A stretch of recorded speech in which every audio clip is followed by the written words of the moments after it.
Orochimaru is definitely one of the most iconic villains of the Naruto series. He was the first big bad evil guy in the show, and his first appearance was nothing short of terrifying and amazing. I've made an entire video about that. The first battle between Orochimaru and Sasuke is so emotionally charged and just absolutely scary that this guy leaves a lasting impression. The themes behind Orochimaru, the snakes, everything is slimy just like he is, an absolute menace to society. He can skin shed just like a snake can and, well, absorb bodies from other people to use them as his. This is such a terrifying ability if you think about it, when you see his molten face and then the other face underneath. It's one of the most interesting pieces of imagery that you can see in the Naruto manga. Orochimaru kept on being a terrifying presence all the way through part 1 of Naruto. He fought and killed Hiruzen, his former teacher, and then he participated in the search for Tsunade arc, where he was looking for her so that she could heal his arms. And in those fights, he was also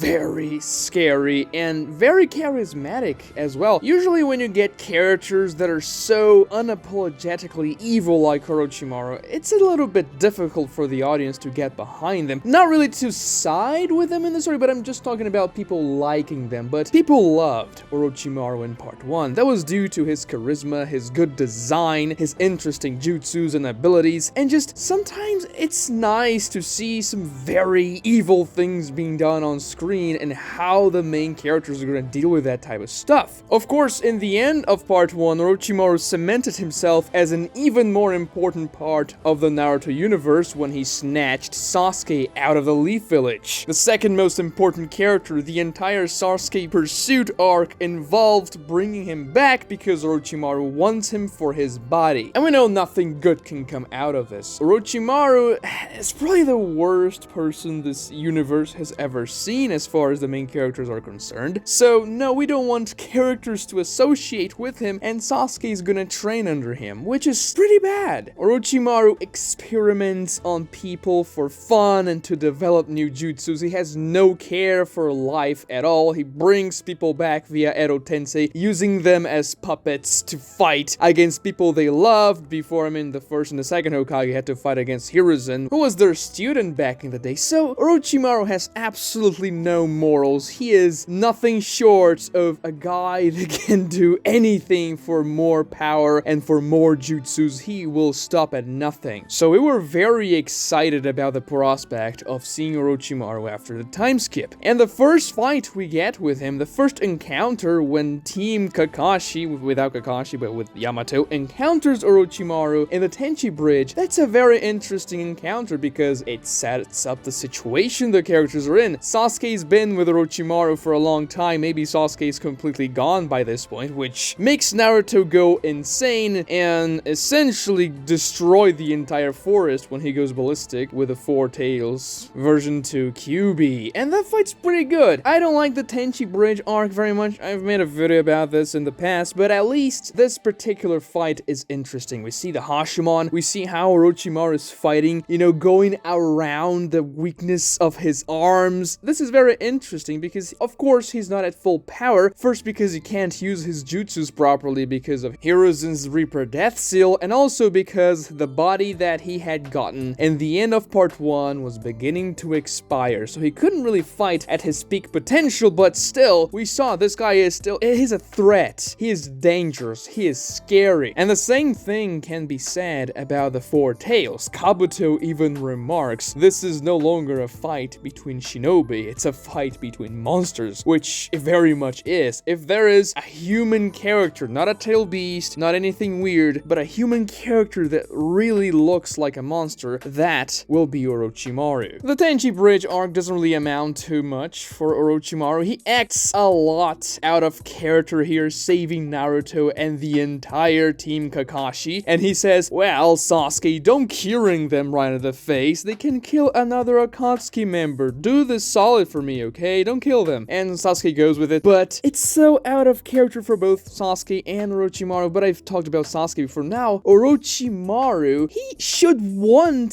to kill them. Orochimaru literally went to kill Naruto in part 1. Remember remember during the fight against Jiraiya, he looked when Naruto learned the Rasengan, he said, okay, maybe I should take care of this boy, because if the Akatsuki gets their hands on the Nine Tails, bad things are gonna happen for me. I don't want the Akatsuki to be getting more powerful. He dashes towards Naruto, and Tsunade has to get in front of Naruto, and she is stabbed repeatedly by Orochimaru to protect Naruto, which, Orochimaru is trying to kill him with no remorse. And then, all of a sudden, no, they can kill another Akatsuki member, even though it would be the best thing for Orochimaru if Naruto died, because then the Nine Tails inside of him would also quote-unquote die, and would only coalesce back into nature after a decently long time, which would halt the Akatsuki's plans. It's exactly what happened to the Three Tails when Rin got stabbed by the Raikiri. The Three Tails that got put inside of her just puffed away and reappeared in a lake many years later. You have to remember that Rin died 13 or 14 years before the main series started, and we don't know exactly when the Three Tails reappeared in that lake, but still, it was a long time after Rin died. So if Naruto had died there, the Nine Tails would also take a long time to appear, maybe even longer, because the Nine Tails will have more chakra than the Three Tails. So I don't like that Orochimaru is kind of, merciful in this arc. This is not really Orochimaru in my eyes, but still, the worst is to come. Orochimaru's character assassination doesn't happen quite yet, and it doesn't happen in the next arc either. Now, the next arc, people don't like very much how Orochimaru was treated. Sasuke kinda destroys him. I like that fight, to be honest. Orochimaru was weakened, but Sasuke is very powerful, and I like the theme of Orochimaru just being completely inferior to the Uchiha clan, and that's the reason why he's after their bodies so much. We see the flashback when Itachi,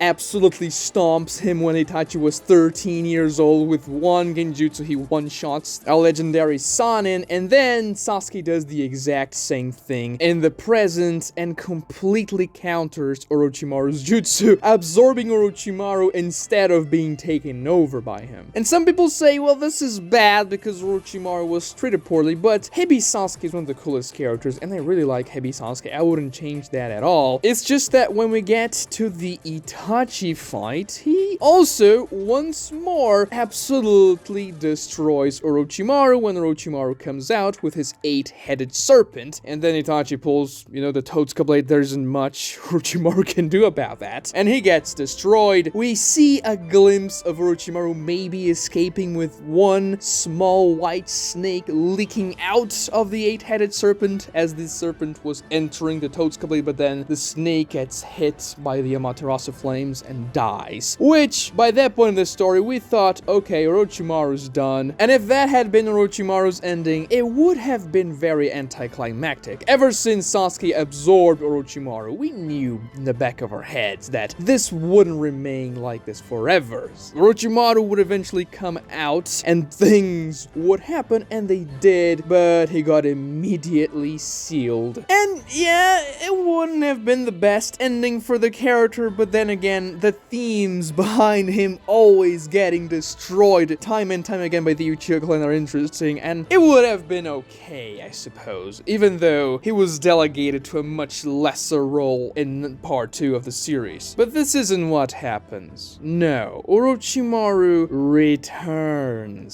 The way he returns, first and foremost, it makes absolutely no sense. Sasuke reverses the hand signs of the sealing jutsu of the curse mark, which Kakashi used on him before, and releases Orochimaru from Anko's curse mark. And this presents so many different problems. First, there's no precedent for just reversing hand seals of a particular jutsu that this jutsu will work in reverse. This is stupid. Like, if you reverse the sealings for the fireball jutsu, are you going to use the water ball jutsu or whatever? It doesn't make any sense whatsoever. And also, it was never really established that Orochimaru lives inside of every single curse mark vessel. This is the inception of the concept of karma in the Boruto series, and I detest that. But it's also stupid, because some people are gonna say, well, but Orochimaru came out of Sasuke when he was fighting against Itachi. It makes sense he would come out of Anko. And no, it wouldn't make sense, because Sasuke literally absorbed Orochimaru's real body. We see that after a lot of experimentation, Orochimaru's actual real body was a snake, a white snake that appeared in the fight against Sasuke when Sasuke quote-unquote killed him. So apparently Orochimaru had been putting pieces of his consciousness inside of every single curse mark vessel, and somehow they would provide enough chakra for Orochimaru to sprout out of this person spontaneously, just, you know, after you do a reverse sealing jutsu. And then you're done. Orochimaru comes back, no drawbacks. He is as powerful. No, he's actually more powerful than he was before with his original body, because that makes sense, right? Even though he doesn't have a host body as soon as he leaves, he's just fine. It doesn't matter, man. Orochimaru is immortal. He no longer needs a new body for being a host. And then he absorbs Kabuto's power for himself. Kabuto loses the Orochimaru-esque characteristics he had attained. And then there's a plot hole, because when Kabuto comes back and heals Sasuke right after Sasuke got stabbed by Madara, Kabuto had the Orochimaru appearance again. So yeah, that was an oversight. Some say it was because he was using Sage Mode to locate Sasuke, but he still had the scales and Orochimaru's eyeliner, so he definitely had the Orochimaru appearance. It wasn't just Sage Mode, because we see Sage Mode doesn't alter the appearance to that extent. It only gave Kabuto horns in the fight against Sasuke and Itachi anyway, so yeah, Kabuto there, it was a plot hole, because he shouldn't have the Orochimaru appearance anymore. And he even has that when he's running the orphanage in Naruto, so the Sage Mode excuse doesn't work. He should be a normal looking Kabuto, because Orochimaru absorbed his powers back, even though Orochimaru had never shown any feats absorbing chakra before. I guess there's Yoroi, maybe he was an experiment and Orochimaru eventually learned how to do that, I don't know. But okay, it's kinda dumb how Orochimaru returns, let's see what they do with it. And this is how they begin to assassinate Orochimaru's character. Now, the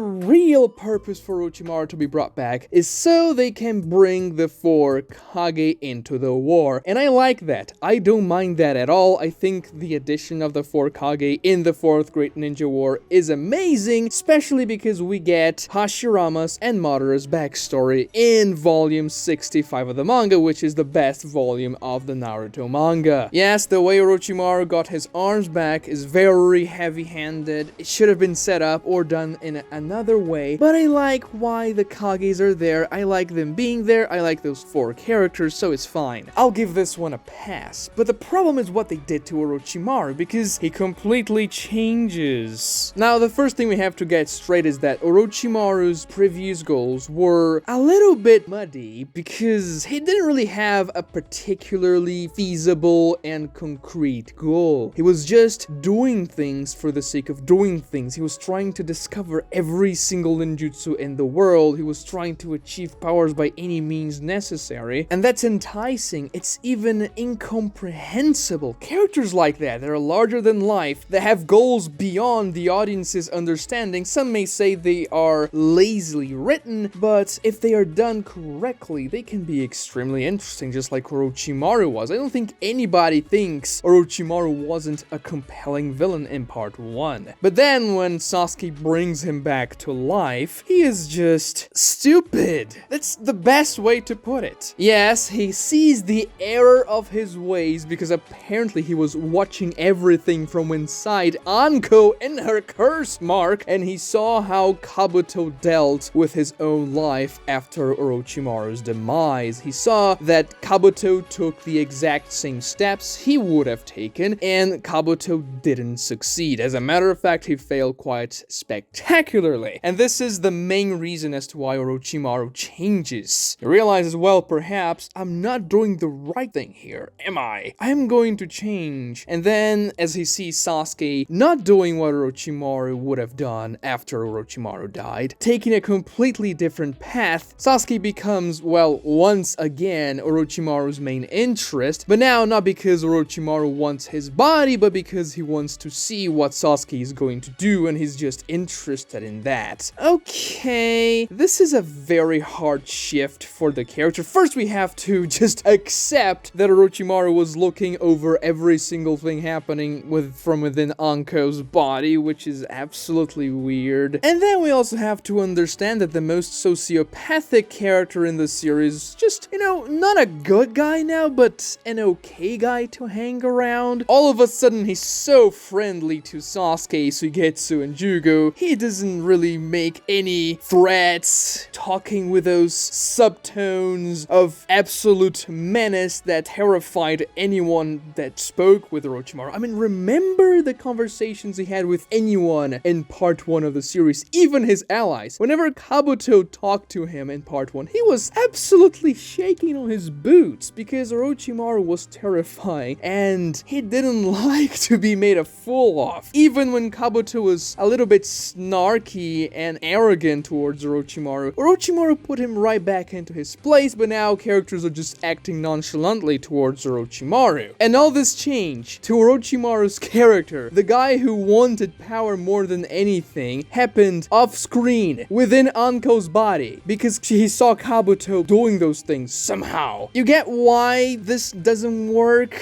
It doesn't work because we don't see the character undergoing that transformation. He just says, I saw Kabuto doing that, and now I'm different. And that's not even the worst thing about Orochimaru's character assassination. The worst thing is that Orochimaru is now a joke character, literally. He is used as a joke. Remember when Orochimaru went to the 5 Kage after they were stomped by Madara with the intent to healing them with Karin? Well, when he arrives there and they're, bantering a little bit, because all of a sudden Orochimaru is a character that likes to banter with other people, there's a joke where they call Orochimaru weird and he extends his neck and makes that weird looking face to the audience. And haha, look, Orochimaru is such a funny character. He killed like 1 billion people and made the most horrific experiments, but now he's a funny character.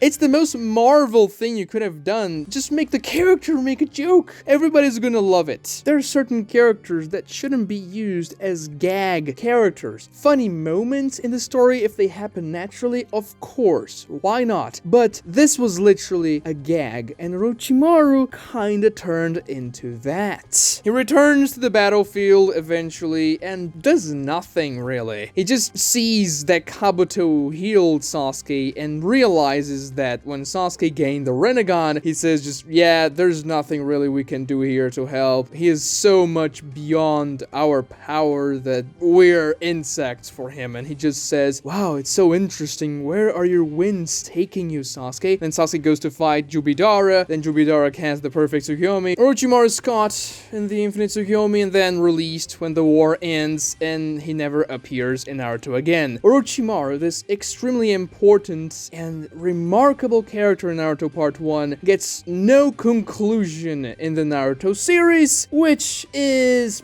pretty disappointing. And even more so when you realize the character had shifted so much for apparently very shallow reasons. But we're not done yet, because there's a very bad thing that exists called Boruto. And then they finish things up in Boruto. They completely assassinate Orochimaru's character. Now, some people are gonna say that Orochimaru is weird now because he looks like a woman. That's not the problem. Orochimaru's character design is bad, but it's not because he looks like a woman. It's because he doesn't look menacing. He looked like a woman before. First, in the Forest of Death, when he looked like a woman, the grass lady, he was absolutely terrifying. And then when he fought against Hiruzen and showed the woman's face to Hiruzen, that was also an eerie moment for the character. Absolutely great. Now he just has the Orochimaru appearance, but he looks effeminate for reasons. And yes, I know Orochimaru doesn't want to make himself seem very threatening because he's a quote-unquote good now. He's running a lab, but he's under the surveillance of the Leaf Village. It's all good, guys. He's a good guy now. Now, of course, Orochimaru deep inside is not a good guy. I don't know if they're gonna do anything with Orochimaru at all in the Boruto series. It doesn't look like it, but deep down, yeah, he's not a good guy. He's a villain. Or maybe a more gray character. Who knows what they're gonna try to do with him. But he is a jokester now. He makes snidey remarks jokes, he has banter with other characters, he is friendly, he speaks in a more soft tone, and he has a lab. I mentioned this, but there is no world in which Orochimaru is allowed to live after the war ends. Now, maybe you can say the Naruto world is an exception because Naruto forgives every single person. Okay, maybe you could say that, but then again, Orochimaru literally killed the third Hokage and a lot of other people from the Leaf Village. He should be arrested for the rest of his life, at least, if not outright eliminated. And then he has a quote-unquote son in Mitsuki, which, let's be fair, is one of the most useless characters in the Boruto series. I don't like Boruto myself, but Mitsuki shouldn't exist in the Boruto series. It should have been Kawaki from the beginning. Kawaki should have started in Team 7 of the Boruto series because Kawaki is actually important for the plot and for the story they're trying to tell. Mitsuki adds nothing to the entire story. He's just a waste of page. And also his characterization is practically non-existent. He's a boring character that amounts to nothing. He's kind of like Sai in Naruto Shippuden, to be fair. And Naruto just lets the son of Orochimaru be in his son's team. Orochimaru, the schemer, the guy who wants to destroy the Leaf Village, he lets his son be on his son's team. Doesn't seem like the most intelligent choice to me. As a Hokage, you know, all-powerful shinobi. The new status quo is that Orochimaru is just, you know, maybe an asset for the Leaf Village. He's just a guy living out there in his underground lab. And then he just creates Shin Uchiha and an army of Shin Uchihas. Now, sure, this was in the past, but still. The guy is at large, essentially. Yamato surveils him, but we all know if Orochimaru wants to escape, he will. And the off-screen changes to the character are so baffling. He is unlike Orochimaru in part 1. Now, it's fine if characters really change, because if we look at Gaara in the Chunin Exams, he is a psycho. He's killing people to feel alive, and if you compare that to Kazekage Gaara, or even Gaara after the Chunin Exams, it's a completely different character. But we see why Gaara changes after the fight against Naruto. We see how his mentality changed after encountering Naruto, this guy that was kinda like him and didn't go down this path, showing him the way. And Gaara was a 12-year-old, much easier to change the mind of a 12-year-old than a 50-something-year-old like Orochimaru is, that had an entire life doing horrific things behind him. But now he changes off-screen, and then Boruto, he is a quote-unquote good science guy for the Leaf Village. What the hell? If you compare his first appearance in the Forest of Death, how terrifying he was, how his presence shook you up, and then you showed this same character to you back in the day in the Boruto series, this effeminate, weak character that speaks softly, it doesn't make sense. Now, I'm a firm advocate that Kabuto shouldn't have been one of the main villains of the War Arc. It should have obviously been Orochimaru, one of the most iconic and powerful villains from part 1 that carried over to Naruto Shippuden. And Orochimaru should have never gotten anything close to a redemption arc, because that's simply not his character. He wasn't doing things for a moral purpose like Nagato, like Obito, like Madara, like Zabuza maybe, you could even argue, that had more noble things behind their character and that could be changed by Naruto's words through talk no jutsu. Zabuza, deep within, he had a heart. He cared for Haku. Orochimaru, he didn't have that. If Zabuza used Haku like a tool, then Orochimaru, he did things a billion times worse. He used his quote-unquote precious students as pawns for the Edo Tensei. If there is one irredeemable character in the series, it is Orochimaru, and redeeming him just destroys the character completely. Now, he's not completely redeemed, but even shifting the character towards a more gray area already ruins it. And it pains me to say that the problems didn't even start with, well, Boruto, a terrible series. They started in Naruto, even though they may not have been as pronounced there. But anyways, what do you think about Orochimaru's character change? Do you like it? How would you have handled Orochimaru in the Naruto series? Like this video for the algorithm, this really helps me out. Subscribe to my channel if you haven't done so already, and also watch this other video right here for more entertaining Naruto content. Thank you so much for watching.